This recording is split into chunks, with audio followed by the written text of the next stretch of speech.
Passager pour Francfort par Agatha Christie. Partie 4 du livre audio. Chapitre 11. La jeunesse. Le lendemain matin, Renata et Stafford, en tenue de cheval, déjeunèrent dans une petite salle à manger du rez-de-chaussée. Lorsqu'ils sortirent, leur monture les attendait déjà devant le perron. Tout était prévu et minutieusement réglé. Ils se mirent en selle et s'engagèrent dans la grande allée du château. « Le laquais m'a demandé si nous désirions qu'il nous accompagne, » expliqua la jeune femme. « Mais j'ai refusé, car je connais parfaitement les environs. »« Vous êtes déjà venu ici, si je comprends bien. »« Pas très souvent, au cours de ces dernières années. Mais autrefois, oui. » Sir Stafford lança à sa compagne un coup d'œil pénétrant, mais elle feignit de n'avoir rien remarqué. Tandis qu'elle chevauchait à ses côtés, elle se tenait d'ailleurs remarquablement bien en selle, il observait à la dérobée son profil fin et aristocratique, son nez légèrement aquilin, son cou mince et long, le port gracieux et fier à la fois de sa tête. Elle était belle, et cependant, ce matin, il n'aurait su dire pourquoi, il se sentait vaguement mal à l'aise. Sa pensée se reporta à ce hall de l'aéroport de Francfort où il l'avait vue pour la première fois, la jeune inconnue qui était venue s'asseoir auprès de lui, le verre de bière sur la table. Il avait accepté un risque certain à ce moment-là, mais tout cela était maintenant passé depuis longtemps et n'avait donc pu éveiller en lui ce trouble qu'il ressentait présentement. Il trottait maintenant dans un chemin forestier. La propriété était belle, les arbres magnifiques. Au lointain, Sir Stafford aperçut quelques daims. C'était là le vrai paradis des chasseurs. Mais ce paradis ne contenait-il pas un serpent ? Il mit son cheval au pas. Renata et lui étaient seuls. Il n'y avait autour d'eux aucun mur pouvant avoir des oreilles ou dissimuler un microphone. Le moment lui semblait venu de poser un certain nombre de questions. « Qui est-elle » demanda-t-il d'abord. « Qui est cette femme ?» La réponse est aisée. Si aisée, en vérité, que c'est presque incroyable. C'est-à-dire ? Elle représente le pétrole, le cuivre, les mines d'or d'Afrique du Sud, les armements suédois, le cobalt, le développement nucléaire. Elle est tout cela. Cependant, je n'avais jamais entendu parler d'elle. Elle ne tient nullement à ce que l'on soit au courant de son influence. Ces choses-là peuvent-elles donc se garder secrètes ? Facilement, à condition d'avoir assez de cuivre, de pétrole, d'armement et tout le reste. Mais qui est véritablement cette femme ? Son grand-père était américain, et je crois qu'il possédait surtout des intérêts dans les compagnies de chemin de fer et dans les usines de conserve de Chicago. Il avait épousé une Allemande, dont vous avez certainement entendu parler. On l'appelait la grosse Belinda. Héritière de son père, elle possédait la plus grande partie de la richesse industrielle de l'Europe. À eux deux, ils devaient être à la tête d'une fortune colossale. Certes, mais la comtesse Charlotte ne s'est pas contentée de recueillir l'héritage. Elle est fort intelligente et a su faire fructifier son avoir. Elle a amassé des sommes fantastiques qu'elle a investies, prenant parfois conseil des autres, mais finissant généralement par suivre sa propre inspiration. L'argent appelant l'argent, elle est parvenue à accumuler une fortune incalculable. Que désirait-elle au départ, et qu'a-t-elle obtenu ? La puissance. Habite-t-elle toujours dans ce château ? Elle se rend parfois en Amérique ou en Suède, mais assez rarement. C'est ici qu'elle préfère résider, au centre d'une immense toile d'araignée dont elle contrôle tous les fils de la finance internationale. D'autres aussi. D'autres, dites-vous ? Oui, les arts, la musique, la peinture, la littérature. Des êtres humains également, des jeunes surtout. J'ai constaté, en effet, qu'elle possède une admirable collection de tableaux. Et vous ne les avez pas tous vus ? Il y a, à l'étage supérieur du château, des galeries qui en sont remplies. On y trouve des Rembrandt, des Giotto, des Raphaël. Et je ne parle pas des cassettes contenant des joyaux uniques au monde. Et tout cela appartient à cette affreuse vieille femme. Est-elle satisfaite, du moins ? Pas encore, mais elle est en passe de l'être. Quel est maintenant son but ? Elle aime la jeunesse, et son rêve est de la contrôler entièrement. Le monde est, en ce moment, plein de jeunes révoltés, ainsi qu'on l'a voulu, ainsi qu'on l'a obtenu grâce à la philosophie moderne, à la pensée moderne, grâce aussi à d'autres moyens qu'elle finance. Mais comment peut-elle ? Je ne puis vous le dire, car je l'ignore. Elle contrôle d'immenses ramifications et, en même temps, soutient d'étranges œuvres de bienfaisance, des philanthropes et des idéalistes, octroie des subventions aux étudiants, aux artistes et aux écrivains.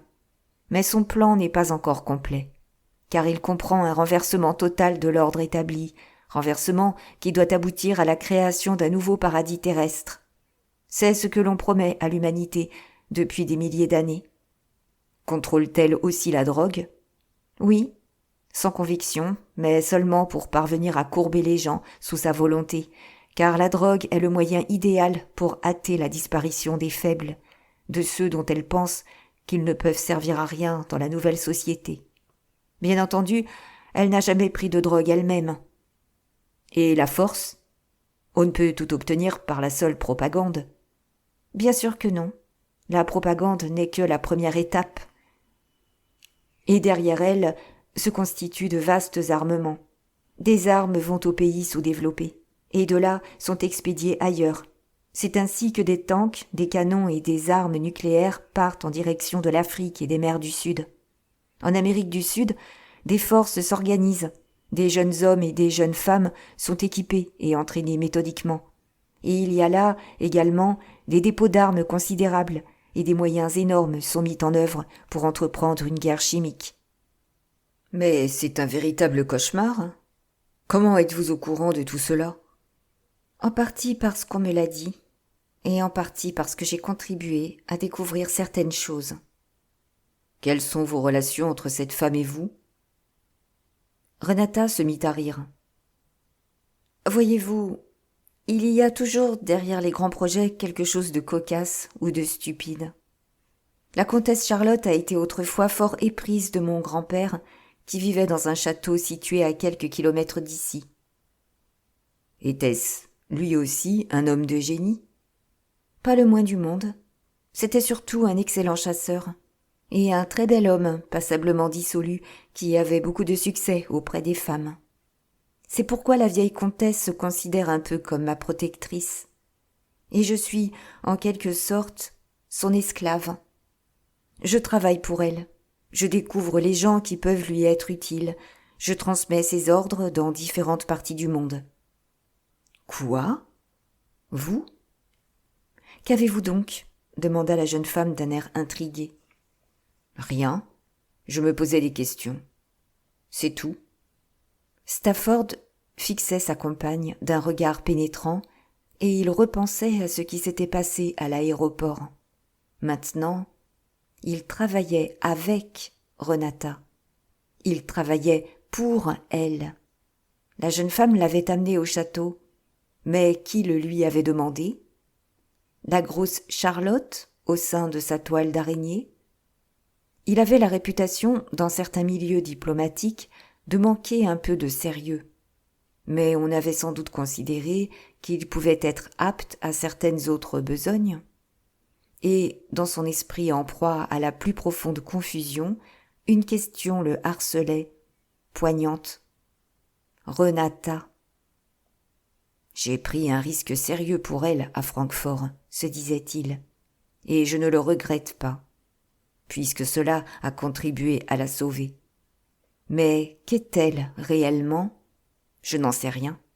Je ne possède aucune certitude véritable. De nos jours, on ne peut être sûr de personne. Peut-être lui avait-on ordonné de mettre la main sur moi par un moyen quelconque et, dans ce cas, cette affaire de Francfort avait pu être habilement mise au point à l'avance. Elle cadrait avec mon goût du risque et était bien conçue pour m'inciter à accorder ma confiance à Renata. Reprenons un peu le trot, voulez-vous, suggéra la jeune femme. Les chevaux sont suffisamment reposés. Je ne vous ai pas demandé quel est exactement votre rôle dans tout cela. J'exécute les ordres. Les ordres de qui? Il existe une opposition. Il y en a toujours une en toute chose. Certaines personnes soupçonnent ce qui se trame, comprennent comment, grâce à l'argent, aux armements, à la propagande, on peut amener une transformation du monde. Et parmi ces personnes, il y en a qui disent « Non, cela n'arrivera pas ». Et vous êtes parmi ces personnes? Je le prétends. Stafford se demanda ce qu'elle avait voulu dire. Et ce jeune homme d'hier soir? Franz Joseph? Est-ce là son vrai nom? C'est celui sous lequel on le connaît. Mais il doit en avoir un autre. C'est lui le jeune Siegfried, n'est-ce pas? C'est ainsi que vous l'avez vu? Vous avez compris que c'était cela qu'il représentait? J'ai eu en effet l'impression qu'il représentait la jeunesse héroïque, la jeunesse aryenne. Je suppose que, dans cette partie du monde, on doit encore avoir ce point de vue, cette idée de la super-race. Oui, c'est une idée qui subsiste depuis l'époque hitlérienne, bien qu'elle ne s'étale généralement pas au grand jour. Quel est le rôle du jeune Siegfried? C'est un orateur de premier ordre, et ses adeptes le suivraient jusqu'à la mort. Vraiment? Il en est persuadé. Et vous? Je serais assez portée à le croire. L'éloquence a une influence considérable, vous savez, une influence presque effrayante. On ne peut s'imaginer ce que peut faire une voix, ce que peuvent faire les mots, même lorsqu'ils n'expriment pas une idée particulièrement originale ou convaincante. Tout est dans la façon de s'exprimer, dans le timbre de la voix, et la sienne semble résonner comme l'airain. Il vous faudrait voir les femmes crier, hurler, s'évanouir lorsqu'il s'adresse à elles. Vous le verrez d'ailleurs. Hier, vous avez également aperçu les gardes du corps de Charlotte en grande tenue. Mais vous pouvez les rencontrer dans le monde entier sous leur déguisement personnel. Certains avec une barbe embroussaillée et une longue tignasse. Et il y a aussi des filles avec leurs longues chemises de nuit flottantes qui parlent de paix et de beauté, du monde merveilleux qui entrera en existence quand on aura détruit l'ancien. À l'origine, le pays des jeunes, c'était un endroit tout simple, à l'ouest de la mer d'Irlande, avec du sable, des vagues et du soleil. Un endroit où l'on chantait. Maintenant, c'est l'anarchie et la destruction que l'on veut. C'est effrayant. Et c'est merveilleux aussi, parce que le prix en sera payé avec de la souffrance et des larmes. C'est donc ainsi que vous voyez le monde? Parfois. Et que dois-je faire à présent, moi? Suivre votre guide, me suivre, comme Dante l'imagina à propos de Virgile. Je vous ferai visiter l'enfer. Je vous montrerai les films de sadisme calqués sur le comportement des anciens SS, l'adoration pour la cruauté et pour la souffrance, les grands rêves de paradis, de paix, de beauté. Vous saurez ainsi de quoi ils retournent, et vous devrez faire votre choix. Puis-je vous faire confiance, Renata? C'est à vous d'en décider. Vous pouvez vous enfuir si vous le désirez, ou bien rester avec moi pour voir le monde nouveau qui est en gestation. Tout ça, c'est du carton-pâte, répliqua vivement Stafford Nye. La jeune femme leva vers lui des yeux interrogateurs. Cela ressemble à Alice au pays des merveilles, ajouta-t-il. Ce sont des chimères, des châteaux en Espagne. Que voulez-vous dire? Que ce n'est pas réel, que tout cela n'est qu'une comédie où chacun joue un rôle. Est-ce que je ne vois pas clairement le fond des choses? Oui et non. Il y a aussi un détail sur lequel j'aimerais être éclairé, parce qu'il m'intrigue. Pourquoi la comtesse Charlotte vous a-t-elle demandé de me conduire jusqu'à elle? Que savait-elle de moi? Et comment pensait-elle pouvoir m'utiliser? Je ne sais pas exactement. Peut-être songe-t-elle à faire de vous une sorte d'éminence grise travaillant en coulisses. Cela vous irait assez bien. Mais elle ne sait pratiquement rien de moi. Renata éclata soudain de rire. C'est risible, vraiment. Encore et toujours les mêmes vieilles sottises. Je ne vous comprends pas, Renata. Non, parce que c'est trop simple. Monsieur Robinson me comprendrait, lui. Auriez-vous la gentillesse de m'expliquer de quoi vous parlez ? C'est toujours la même vieille histoire. Il ne s'agit pas de ce que l'on est, mais des personnes que l'on connaît. Votre grand-tante Mathilda et la comtesse Charlotte étaient à l'école ensemble. Vous voulez dire que... Stafford dévisagea sa compagne en silence pendant quelques instants, puis il se mit à rire à son tour. Chapitre 12. Le bouffon du roi. À midi, ils firent leurs adieux à la comtesse Charlotte et quittèrent le château. Quelques heures de voiture les conduisirent au cœur des Dolomites, dans un vaste amphithéâtre où se tenaient les meetings et les concerts des divers groupements de jeunesse. Depuis le rocher sur lequel il était assis en compagnie de Renata, Stafford avait observé et écouté ce qui se passait. Il commençait à comprendre un peu mieux ce que sa compagne avait voulu exprimer au cours de leur conversation. Franz Joseph s'était adressé à la foule, et sa voix grave et bien timbrée, chargée de fougue et d'émotion, avait littéralement subjugué ses auditeurs. Chaque mot qu'il avait prononcé semblait lourd de sens, et tous ces jeunes avaient magnifiquement réagi, comme un orchestre, sous la baguette de son chef. Cependant, qu'avait-il dit ? Quel avait été le message du jeune Siegfried ? Sir Stafford aurait été incapable de se remémorer les mots essentiels. Tout ce qu'il savait, c'est que l'orateur avait fait des promesses et soulevé un enthousiasme délirant. Des filles avaient hurlé de joie, d'autres étaient allées jusqu'à s'évanouir. Et il se demandait comme le monde était fait aujourd'hui. Il suffisait de soulever l'émotion. La discipline, la contrainte étaient désormais des vocables périmés. Rien ne comptait que les sensations. Sa compagne lui toucha le bras, l'arrachant à ses réflexions, et ils s'éloignèrent de la foule pour rejoindre leur voiture. Le chauffeur, qui connaissait bien la région, les conduisit rapidement jusqu'à la ville voisine où, dans une petite auberge au flanc de la montagne, 2 chambres avaient été retenues à leur intention. Leurs bagages déposés, ils ressortirent pour aller faire une promenade à pied dans les alentours. Assis côte à côte sur un banc, ils gardèrent quelques instants le silence. « Oui, c'est bien du carton-pâte, » répéta Sir Stafford à mi-voix.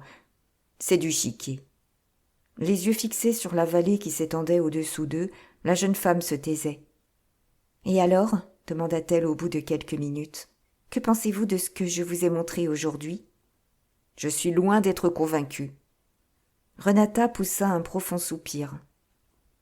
« C'est exactement la réponse que j'attendais. » Rien de tout cela n'est réel.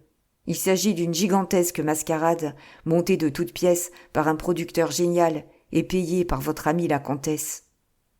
Mais nous n'avons pas vu le producteur, seulement l'acteur principal. Que pensez-vous de lui ?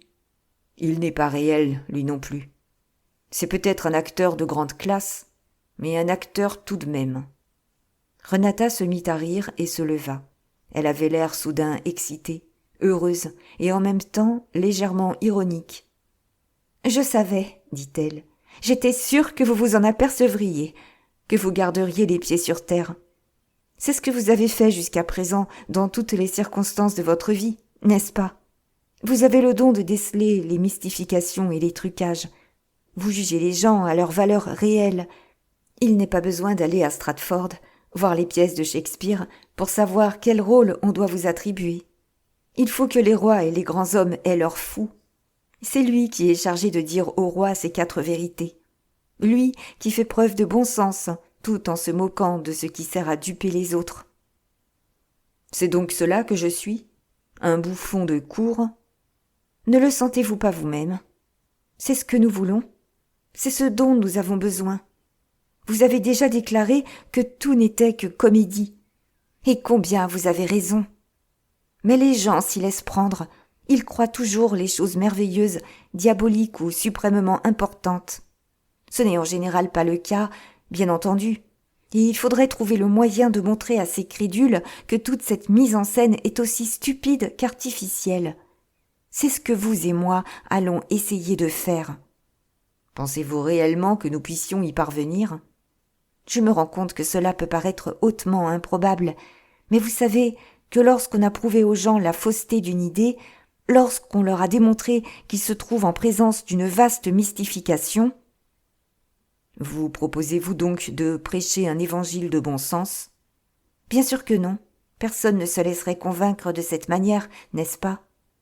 En tout cas, pas dans l'immédiat. Non, nous devons fournir des preuves, des faits, faire éclater la vérité. Possédez-vous les éléments nécessaires ?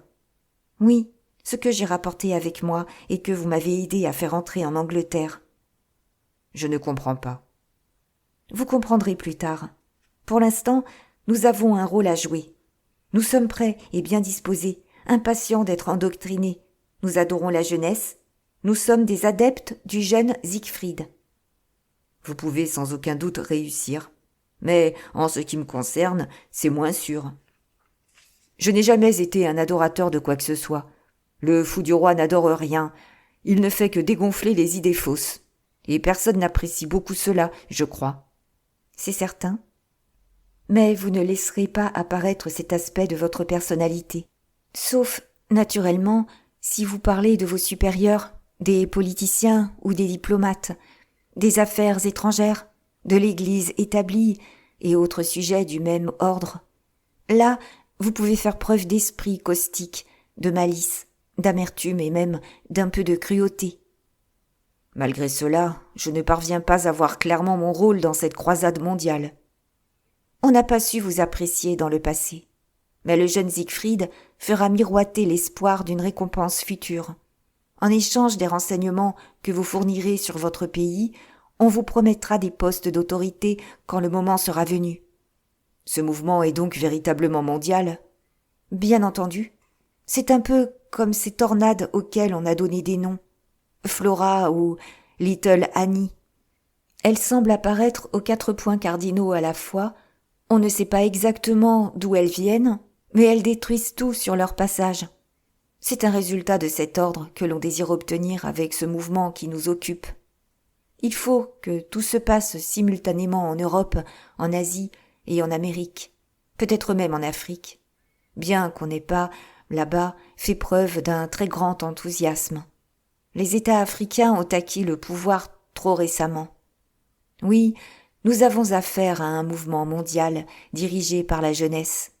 Certes, les jeunes manquent de connaissances et d'expérience, mais ils ont la vitalité, et surtout, ils sont soutenus financièrement par de véritables torrents d'argent. Le matérialisme ayant été trop puissant, on a demandé autre chose, et on l'a obtenu. Mais comme ce quelque chose est basé sur la haine, il ne peut conduire nulle part. Souvenez-vous de 1919.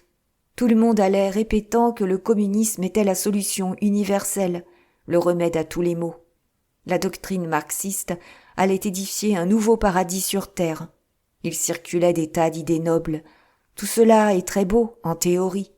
Mais ensuite, qui trouve-t-on pour mettre en application ces magnifiques idées ?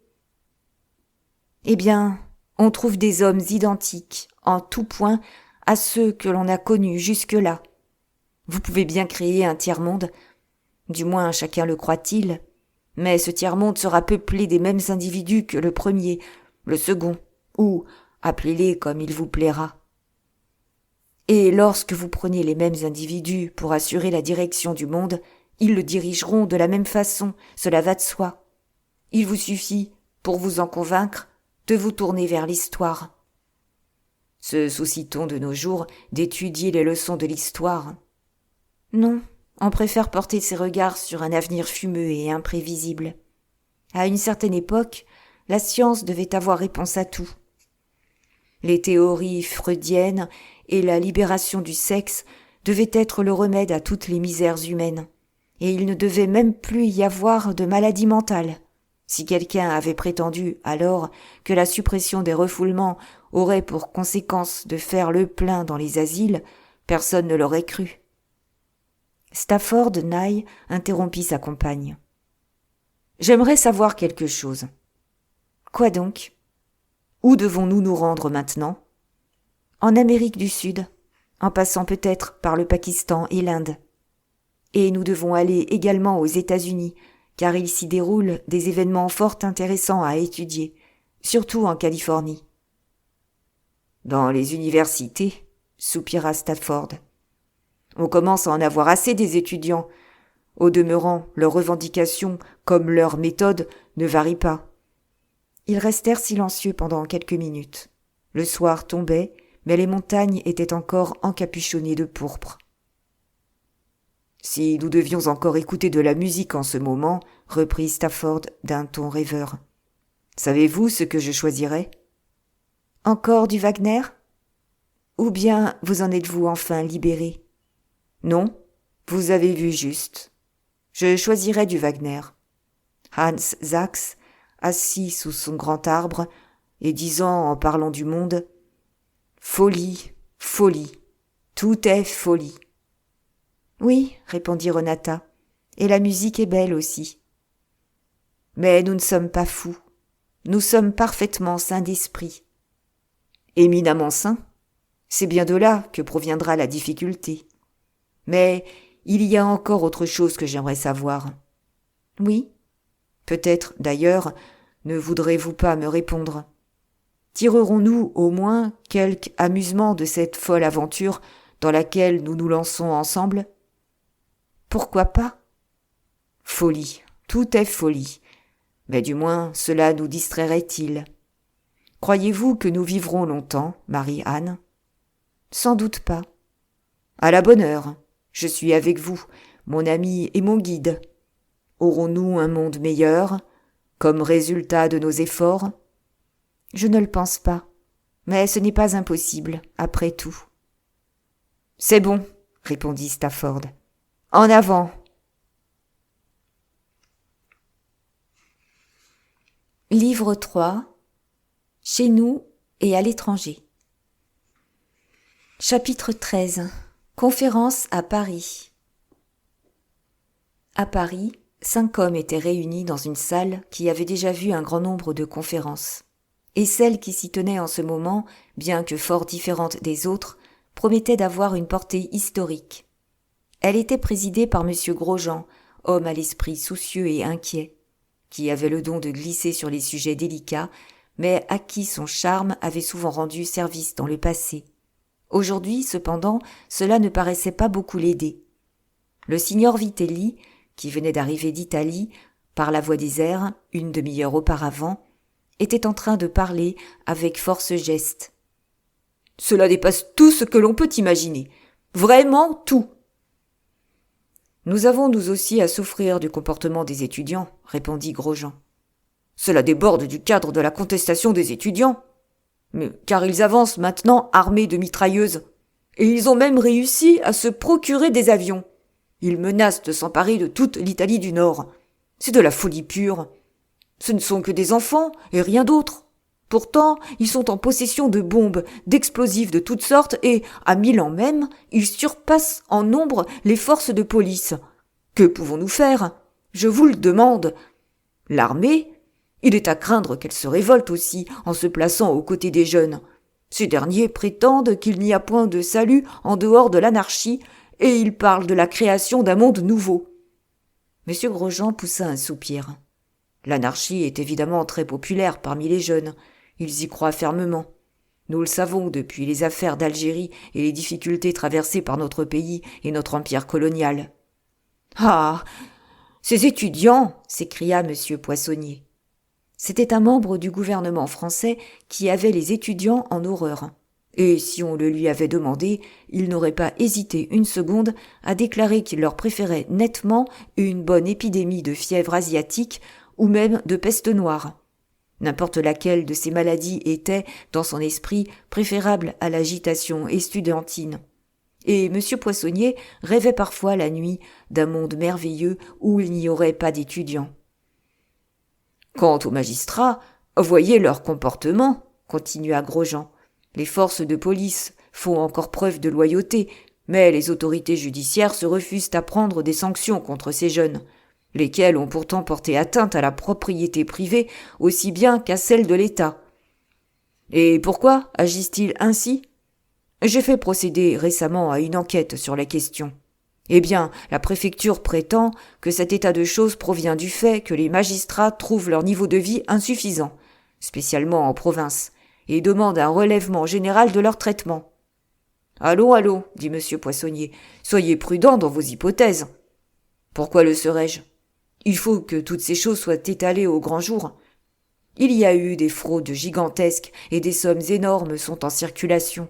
Nous ne savons pas d'où elles proviennent, mais la préfecture m'a affirmé, et je suis disposé à le croire, qu'on commence à avoir une idée de l'endroit où elles vont. Pouvons-nous, je vous le demande, tolérer un État corrompu, alimenté par des fonds provenant de l'extérieur ? La situation est identique en Italie, affirma le signor Vitelli. Mais qui est en train de corrompre ainsi notre monde ? Un groupe d'industriels, de brasseurs d'affaires ?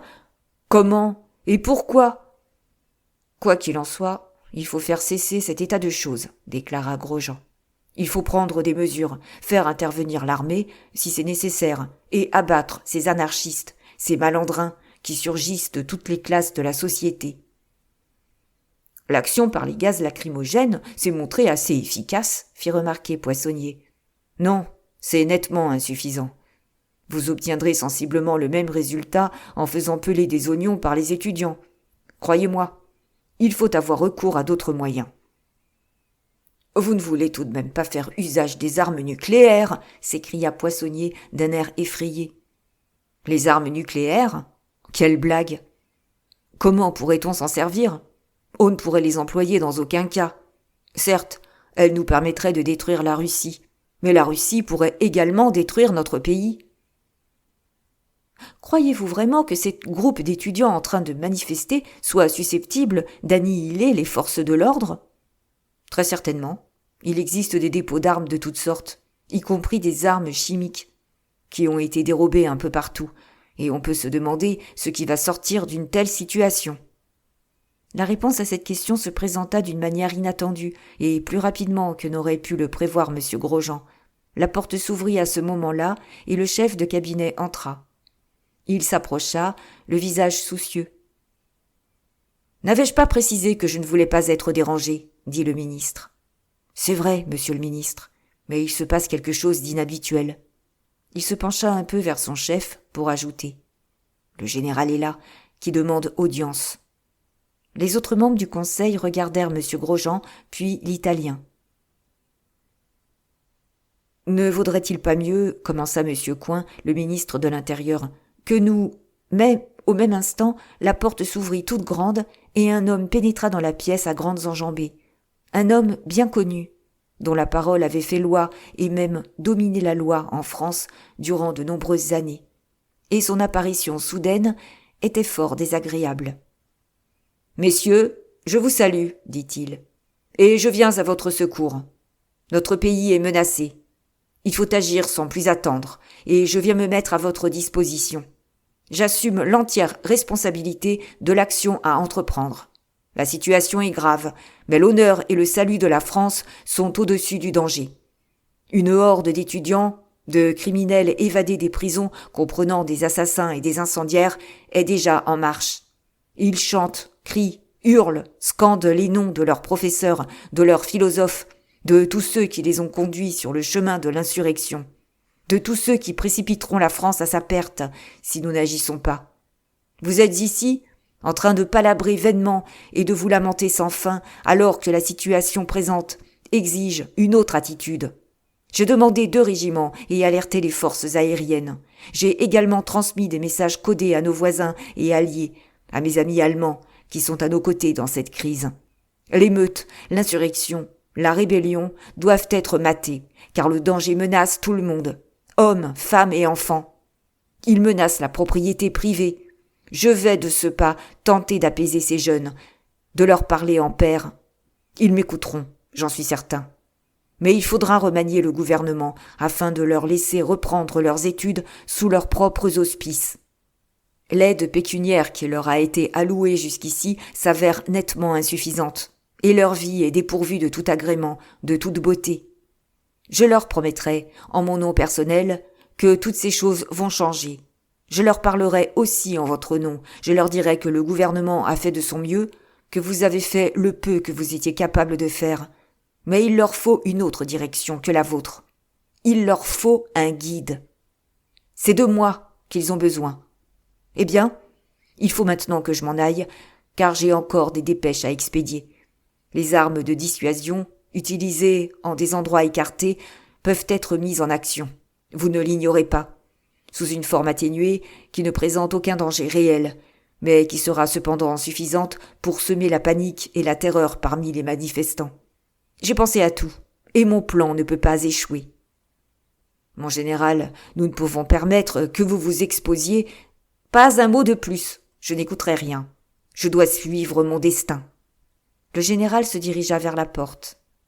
Mes gardes du corps m'attendent dehors, ajouta-t-il. Je vais maintenant m'adresser à ces jeunes révoltés, à cette jeune fleur de beauté et de terreur, et leur expliquer où se trouve leur devoir. Il franchit la porte avec la majesté d'un acteur de premier plan en train d'interpréter son rôle favori.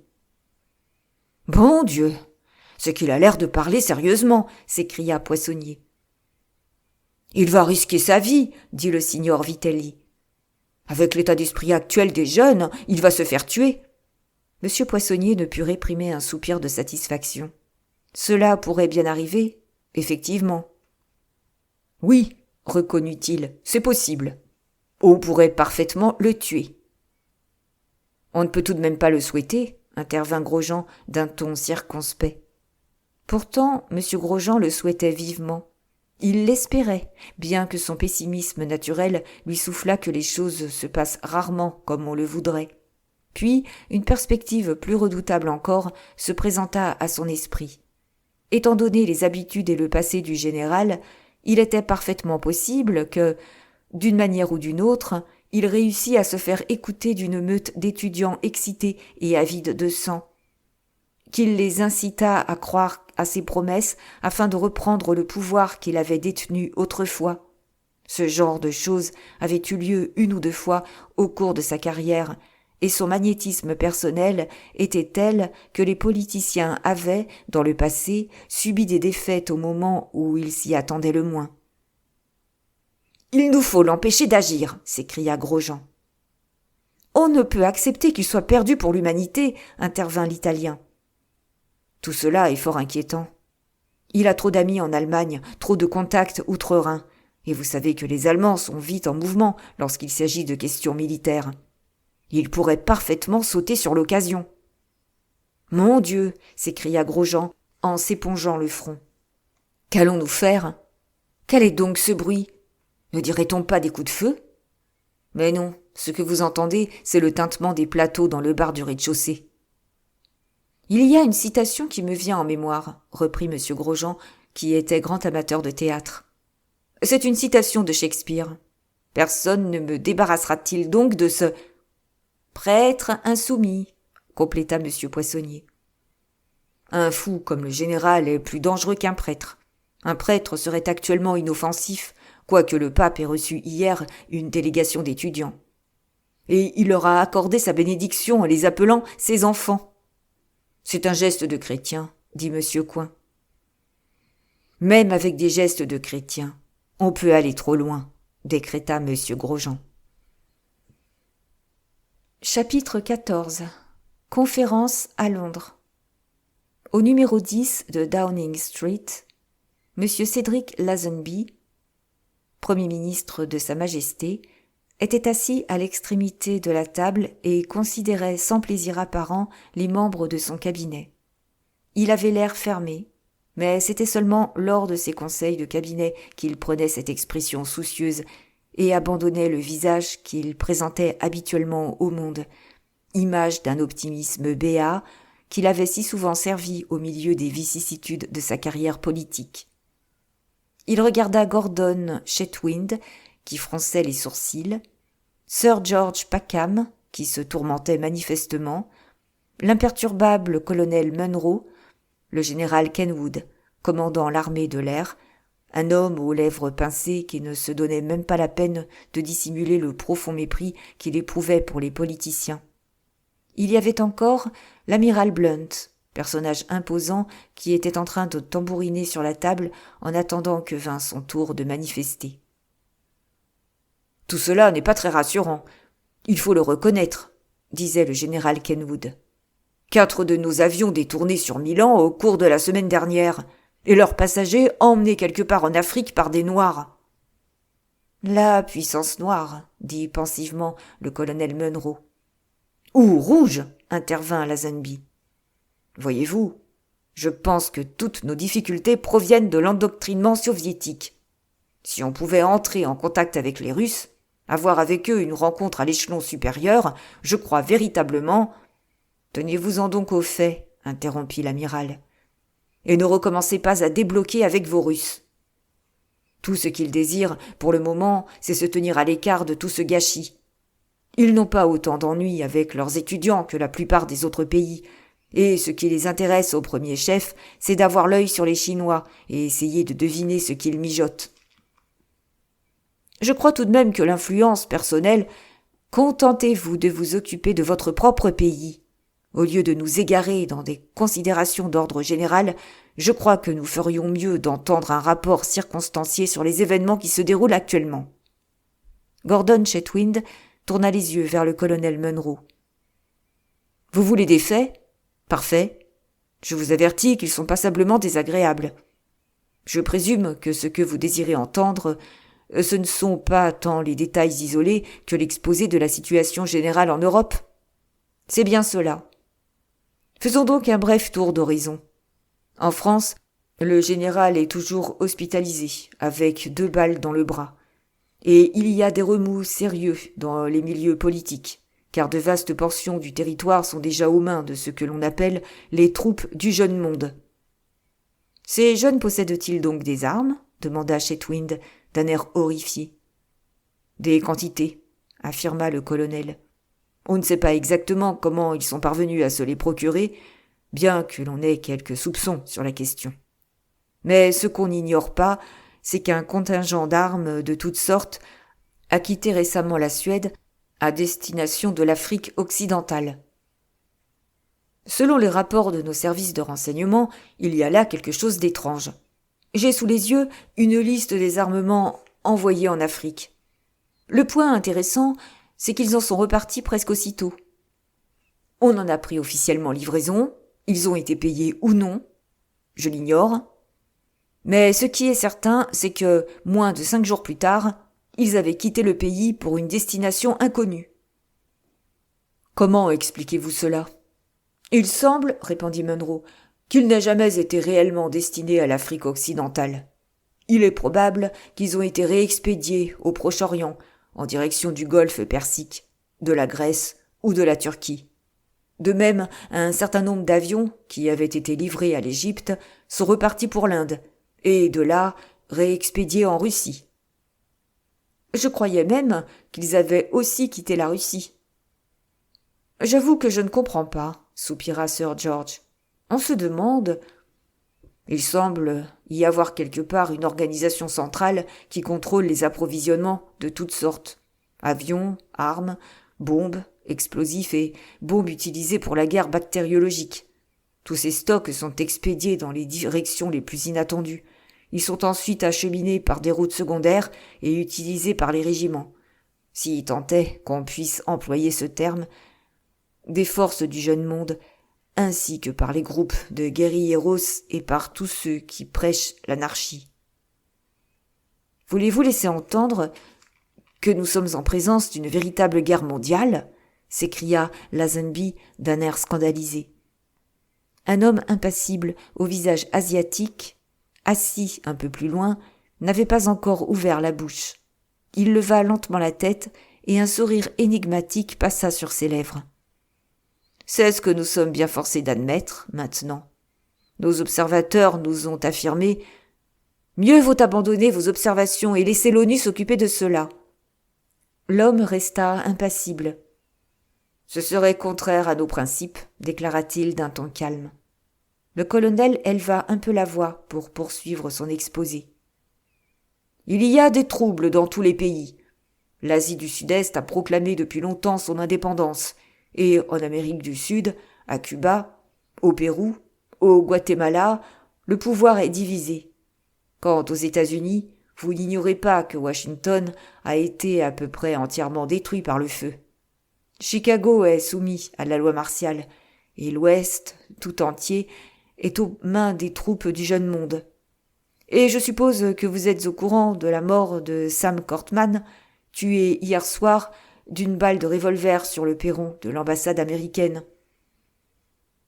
Il devait assister au présent conseil, afin de nous donner son point de vue sur la situation, précisa Lazenby.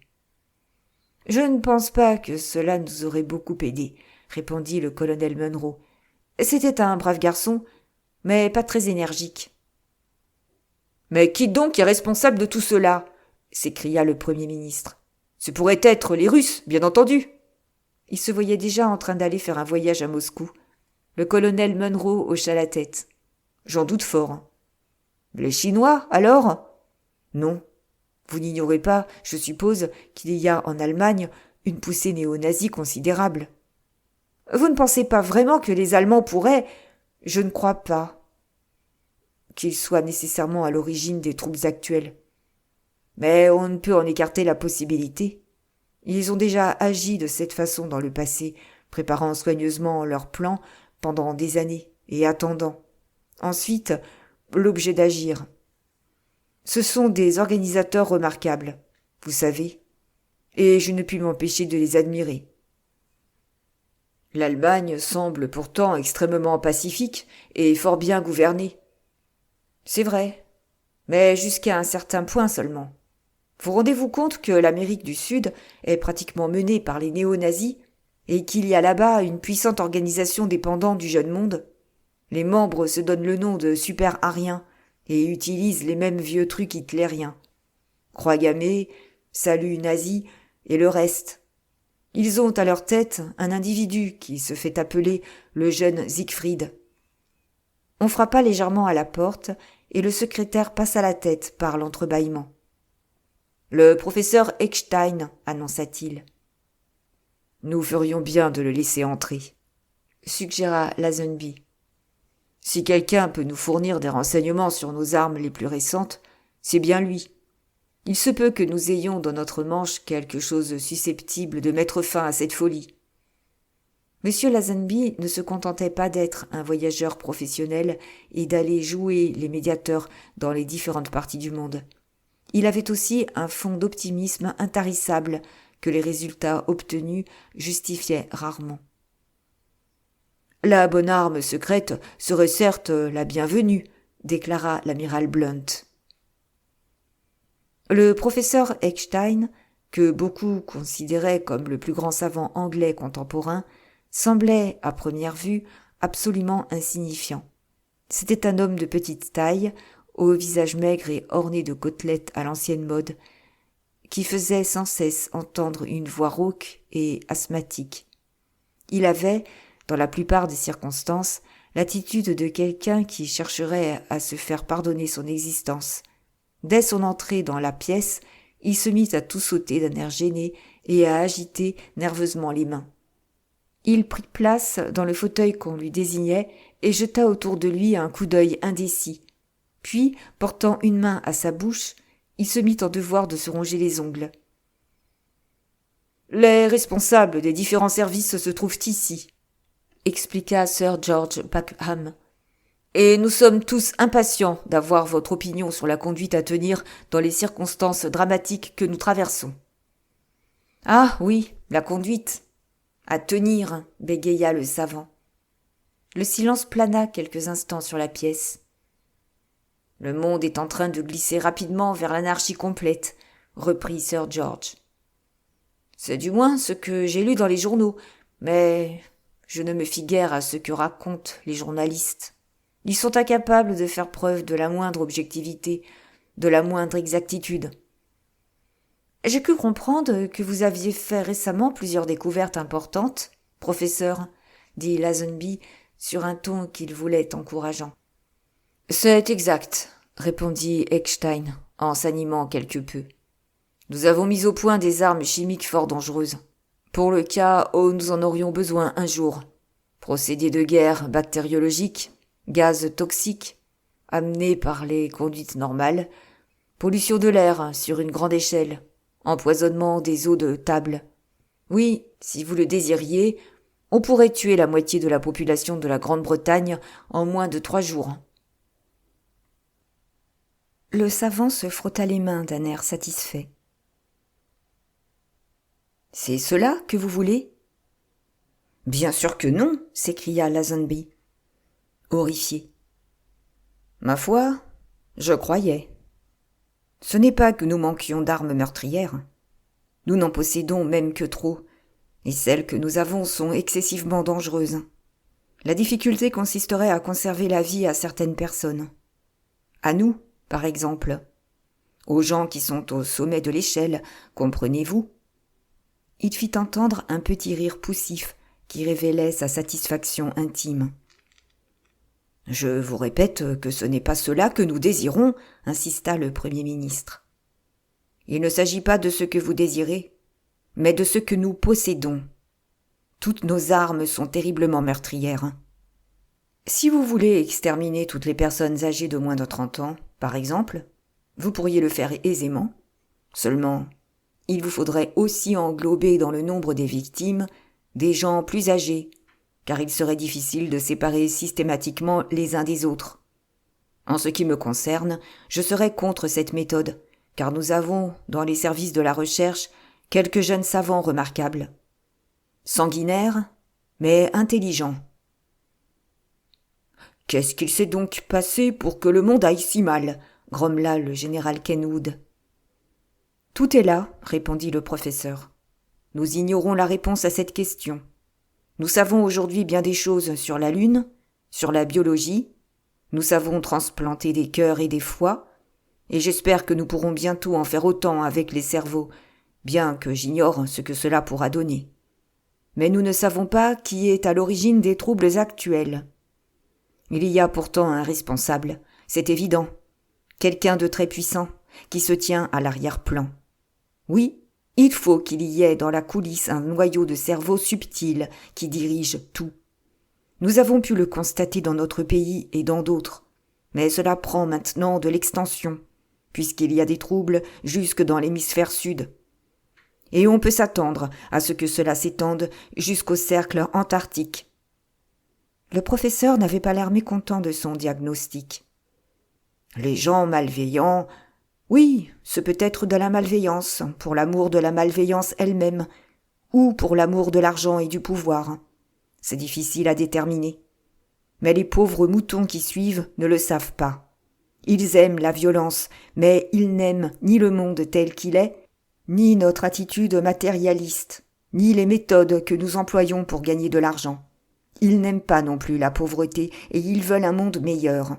Ce monde-là, on pourrait peut-être le faire en y réfléchissant bien. Mais l'ennui, c'est que si on veut supprimer quelque chose, il faut avoir autre chose à mettre à la place. La nature a l'horreur du vide, disait un vieil aphorisme. C'est comme pour une transplantation d'organes. Si on enlève un cœur, il faut en avoir un autre pour le remplacer. Un cœur qui fonctionne. Et il faut s'arranger pour l'avoir avant d'enlever l'organe en mauvais état dont il doit prendre la place. En réalité, je crois qu'il vaudrait mieux ne pas s'occuper de toutes ces choses. Mais je suppose que personne ne voudrait suivre mes conseils. D'ailleurs, cela ne me regarde pas. « Et les gaz ?» demanda le général Munro. Le visage du professeur Eckstein s'éclaira. « Nous en possédons de toutes sortes, dont certains relativement inoffensifs. Des armes de dissuasion bénignes, si je puis ainsi m'exprimer. Et les armes nucléaires ? Ne vous amusez pas avec ça, à moins que vous ne souhaitiez avoir une Angleterre radioactive. Vous ne pouvez donc nous être d'aucune utilité, dit le colonel Munro. Pas avant que vous n'ayez découvert ce qui se passe exactement. J'en suis navré, mais il faut que je vous fasse bien comprendre que la plupart des choses sur lesquelles nous travaillons sont dangereuses. Vraiment dangereuses. Il regarda autour de lui d'un air inquiet, comme un vieux tonton nerveux pourrait observer un groupe d'enfants en train de jouer avec des allumettes et susceptibles de mettre le feu à la maison. Eh bien, nous vous remercions, professeur, dit Lazenby. Eckstein, comprenant que c'était là un congé, se leva avec un sourire et sortit de la pièce en trottinant. Monsieur Lazenby attendit que la porte se fût refermée avant de faire part de ses impressions. « Tous les mêmes, ces savants, » dit-il d'un ton chargé d'amertume. « Jamais le moindre sens pratique. On ne peut rien en tirer de sensé. Tout ce qu'ils sont capables de faire, c'est de désintégrer l'atome pour venir ensuite vous dire de ne pas vous servir de leur découverte. » « C'est aussi bien ainsi, » déclara l'amiral Blunt. « Ce qu'il nous faut, c'est quelque chose de simple et d'ordinaire, exactement comme un genre d'herbicide qui pourrait... » Il s'interrompit soudain pour reprendre, après avoir jeté un coup d'œil à ses compagnons. « Eh, que diable !»« Nous vous écoutons, amiral, » dit poliment le Premier ministre. « Cela me rappelle quelque chose, mais je ne puis retrouver de quoi il s'agit. » Lazenby poussa un soupir. « Y a-t-il d'autres experts qui attendent d'être introduits ?»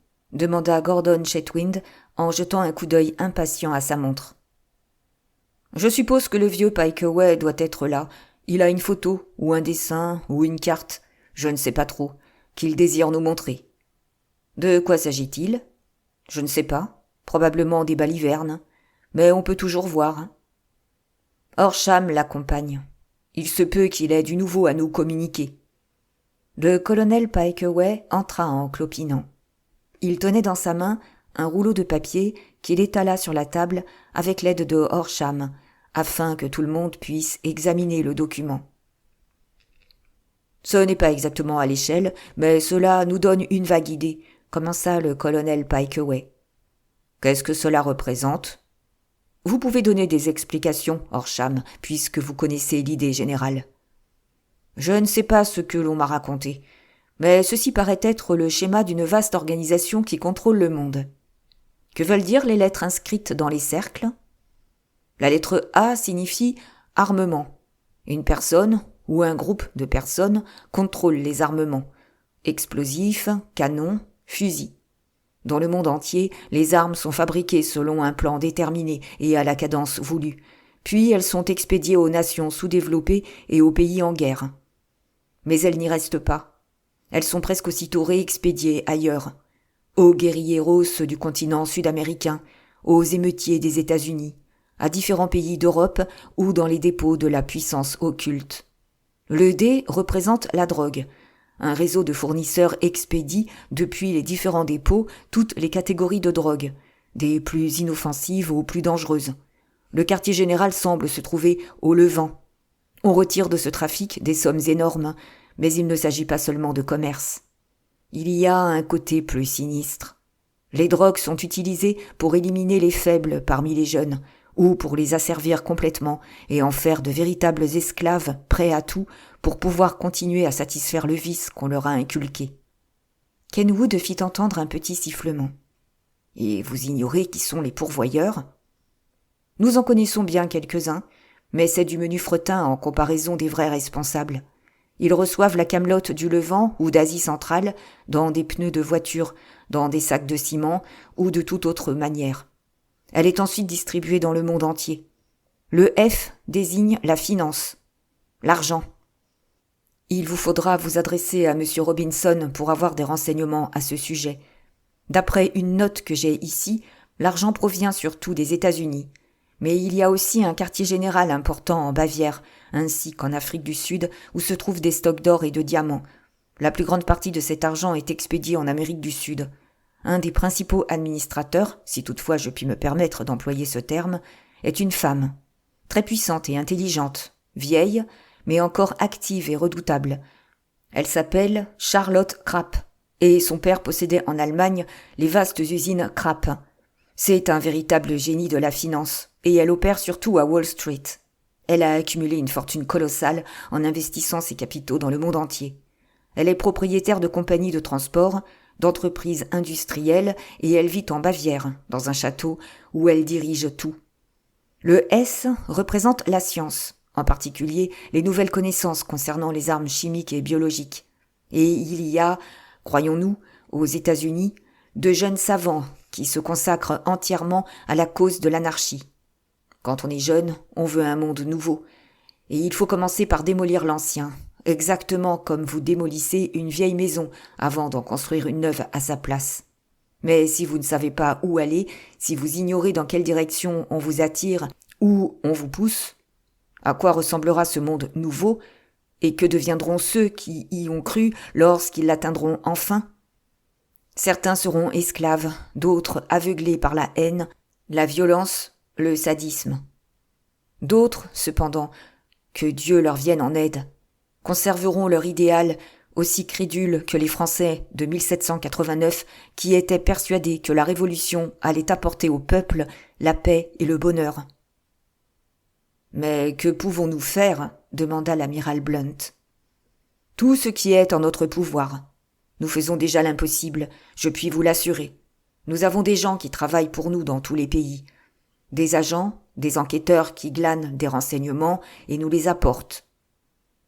Ce qui est absolument nécessaire, appuya le colonel Pikeway, car nous devons d'abord savoir de quoi il retourne exactement, savoir qui est avec nous et qui est contre nous. Après quoi, nous verrons comment il y a lieu d'agir. Nous appelons ce diagramme, que vous venez de voir, le cercle. Et voici une liste des gens que nous connaissons. Le cercle. F. La grosse Charlotte, Bavière. A. Eric Olafsson, Suède, industriel, armement.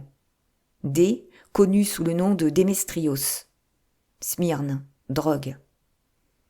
S. Dr. Sarolansky, Colorado, États-Unis, physicien, chimiste, soupçon seulement. J. Femme connue sous le nom de Juanita, réputée dangereuse. On ne connaît pas son identité réelle.